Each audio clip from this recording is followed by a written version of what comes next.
नमस्कार दोस्तों, मैं डॉक्टर एस भदौरिया।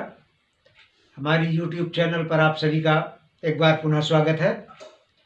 दोस्तों, आज निष्ठा प्रशिक्षण के मॉड्यूल 6 पर हम बात करते हैं। तो निष्ठा प्रशिक्षण का मॉड्यूल 6 है कला समेकित शिक्षा। कला समेकित शिक्षा दोस्तों, आज लर्निंग प्रक्रिया में, अधिगम में बहुत बड़ा कंपटीशन है। बहुत चुनौती भरा कार्य है ये लर्निंग। तो इसके लिए बहुत सारी तकनीकियां आज हम यूज कर रहे हैं। उनमें से एक तकनीकी है, एक आर्ट है कला समेकित शिक्षा। और कला समेकित शिक्षा का तात्पर्य है विभिन्न प्रकार की कलाओं का अधिगम प्रक्रिया में समावेश करना। उनके सहारे, उनका सहारा लेकर, विभिन्न प्रकार की कलाओं का सहारा लेकर के अधिगम प्रक्रिया को और बेहतर बनाना। और कलाएं कौन कौन सी हैं? नृत्य कला है, संगीत है, गीत है, कठपुतली कला है, ड्राइंग है। ये सारी कलाएं हैं। इनको हम अधिगम प्रक्रिया में, शिक्षा में समावेश करें तो हमारा अधिगम अच्छा होगा। इसी कॉन्सेप्ट के साथ इस कला को शिक्षा में समावेशन किया गया है। तो इस पर कुछ प्रश्न हैं, उनकी चर्चा हम आज करेंगे। और वो प्रश्न इस प्रकार हैं। तो पहला क्वेश्चन है, कला समेकित शिक्षा में कला को किस संदर्भ में लिया गया है? प्रश्नावली का ये एक प्रश्न है। इसका उत्तर आपको करना है शिक्षा शास्त्र का एक टूल। कला समेकित शिक्षा में कला शब्द को किस संदर्भ में लिया गया है? तो शिक्षण शास्त्र के एक टूल के रूप में लिया गया है उसे। अब है क्वेश्चन नंबर 2 है, कला रूपों के एकीकरण के माध्यम से शिक्षकों द्वारा मूल्यांकन नहीं किया जा सकता। ये पर व्यू जानना है कि ये क्या है, कैसा कथन है। तो ये है कथन गलत है। ये कला रूपों के एकीकरण के माध्यम से शिक्षकों द्वारा मूल्यांकन नहीं किया जा सकता, तो ये गलत है। शिक्षकों द्वारा मूल्यांकन किया जा सकता है, ये सही है। प्रश्न नंबर 3 है, कौन सी कला प्रदर्शन कला नहीं है? कौन सी कला प्रदर्शन कला नहीं है? तो प्रदर्शन कला जो उसमें दिया गया है आपके प्रश्नोत्तरी में, उसमें चित्रकला जो है वो प्रदर्शन कला नहीं है। शेष सभी प्रदर्शन कला हैं। चित्रकला जो है ये दृश्य कला है। प्रश्न नंबर 4 है, समेकित शिक्षा निम्नलिखित में से किन क्षेत्रों के विकास में सहायक होती है? तो आपको करना है सभी। समेकित शिक्षा किन क्षेत्रों के विकास में सहायक होती है? तो मनोज्ञानात्मक क्षेत्र, संज्ञानात्मक क्षेत्र और भावनात्मक क्षेत्र, तीनों क्षेत्रों के लिए समेकित शिक्षा का उपयोग किया जाता है। प्रश्न नंबर 5 है, गणित की विभिन्न अवधारणाएं विज्ञान, सामाजिक अध्ययन और भाषा को समेकित अधिगम के जरिए प्रभावशाली ढंग से पढ़ाया जा सकता है।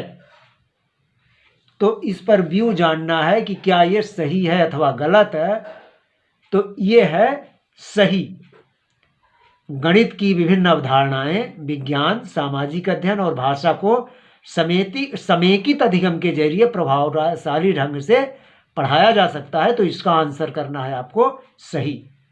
प्रश्न नंबर 6 है, विशेष जरूरतों वाले बच्चों जैसे CWSN को निम्न में से किसके माध्यम से आनंददायी अधिगम में लगाया जा सकता है?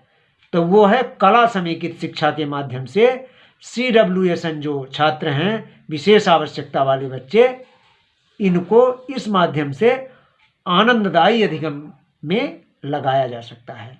इसका है कला समेकित शिक्षा, इसका आंसर आपको करना है। और अब अगला प्रश्न है प्रश्न नंबर 7। तो प्रश्न नंबर 7 आपके सामने ये है,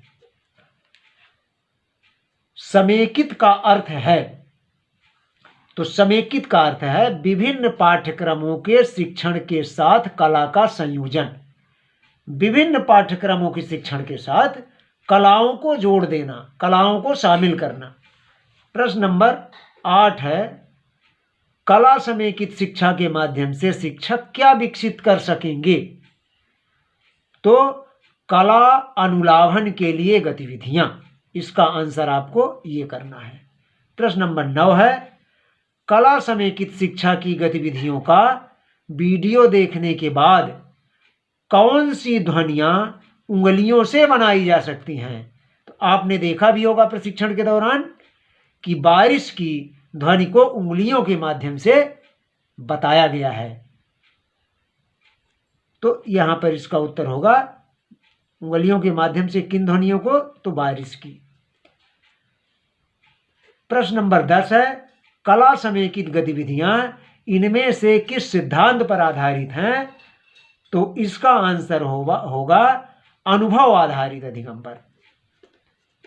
अब हम प्रश्न क्रमांक 11 पर बढ़ते हैं। तो ये रहा हमारा प्रश्न क्रमांक 11, कला समेकित अधिगम क्या है? अब देखिए दोस्तों, 10 प्रश्न आपके इन प्रश्नावली से था, जो मॉड्यूल की प्रश्नावली थी, प्रश्नोत्तरी थी, उस प्रश्नोत्तरी का था। अब अगले 10 प्रश्न जो हैं हम उसी मॉड्यूल के अंदर से चयनित करके ले आए हैं आपके लिए। हो सकता है कि एग्जामिनेशन में प्रश्नावली है, जो प्रश्नोत्तरी है, उससे प्रश्न ना आए और कहीं से पूछा जाए तो आपको समस्या ना हो। और यह निश्चित है कि इस 20 प्रश्नों के अतिरिक्त कहीं से भी नहीं पूछा जाएगा। आइए देखते हैं, प्रश्न नंबर 11 है, कला समेकित अधिगम क्या है? तो इसका आंसर है कलाओं का सीखने सिखाने की प्रक्रिया में समावेशन। कला समेकित अधिगम का तात्पर्य क्या है? कलाओं का, बहुत सारी कलाएं हैं, जैसे गीत है, खेल है, नृत्य है, रंगमंच है, मार्शल आर्ट है, इन सभी कलाओं का जहां उपयोग हो सीखने सिखाने की प्रक्रिया में,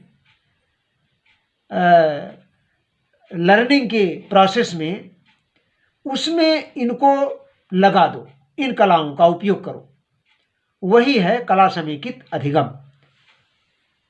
तो अब है प्रश्न नंबर 12, कलाएं कौन कौन सी हो सकती हैं? अब ये भी जान लेना आवश्यक है कि कौन कौन सी कलाओं का जिक्र किया गया है इसमें। तो वो है, कलाएं बहुत सारी हो सकती हैं, गीत है, खेल है, नाच है, रंगमंच है, कहानी वाचन है, मार्शल आर्ट है, जादू का प्रदर्शन है, कठपुतली है, ये सारे कलाएं हो सकती हैं।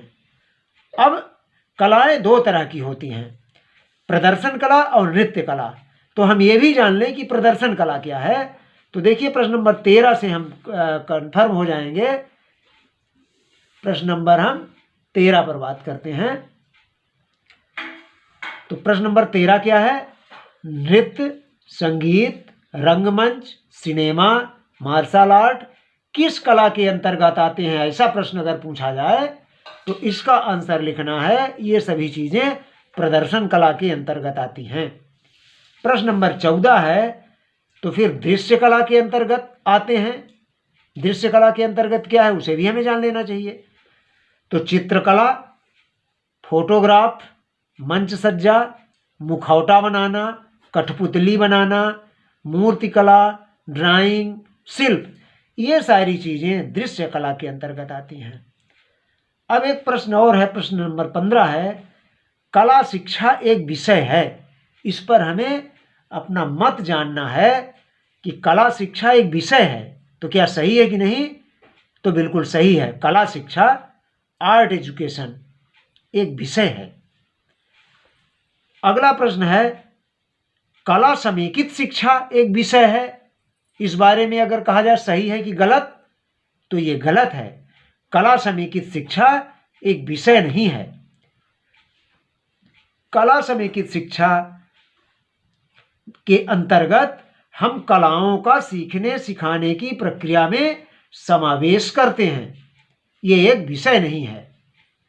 तो अब प्रश्न नंबर 17 पे हम चलते हैं। तो हमारा प्रश्न नंबर 17 ये है, कला है, कला क्या है? एक क्रियात्मक अभिव्यक्ति है कला। कलाओं के माध्यम से हम क्रिया की अभिव्यक्ति करते हैं। तो क्रियात्मक अभिव्यक्ति जो है वही है कला। अब है प्रश्न नंबर 17, AIL क्या है? AIL का पूरा रूप क्या है? तो AIL का पूरा रूप है आर्ट इंटीग्रेटेड लर्निंग। प्रश्न नंबर 16 है, ऐसी कला जिसे देखा और सराहा जाए वह है दृश्य कला। इस कला को हम देख सकते हैं। प्रश्न नंबर 20 है, कला का उपयोग किन विषयों में किया जा सकता है? ये भी संशय दूर हो जाए कि शिक्षक ये भी जानना चाहेंगे कि कला का उपयोग हम किन विषयों में कर सकते हैं। तो हम कला का उपयोग विज्ञान में कर सकते हैं, गणित में कर सकते हैं, भाषा में कर सकते हैं, सामाजिक विज्ञान में कर सकते हैं। किसी भी विषय में हम कला का उपयोग हम कर सकते हैं। तो दोस्तों, ये रहे हमारे 20 प्रश्न आपके समक्ष। तो दोस्तों, अब हम आपसे अनुरोध करेंगे कि आप हमारे इस चैनल से जुड़े रहें, और इसके लिए निवेदन है कि आप हमारे चैनल को यदि सब्सक्राइब न किए हों तो सब्सक्राइब कर लें, और सब्सक्राइब जहां लिखा हुआ है लाल से, उसके बगल में एक बेल है, घंटी है, उस घंटी को भी दबा दें, जिससे हम जैसे ही वीडियो को अपलोड करें आप तक हमारा वीडियो बहुत आसानी से पहुंच जाए। तो दोस्तों, हमारे चैनल को आप सब्सक्राइब करें और हमारे वीडियो को लाइक करें, और इसी के साथ हम आज के अपने प्रश्नों का यहीं पे समापन करते हैं। धन्यवाद।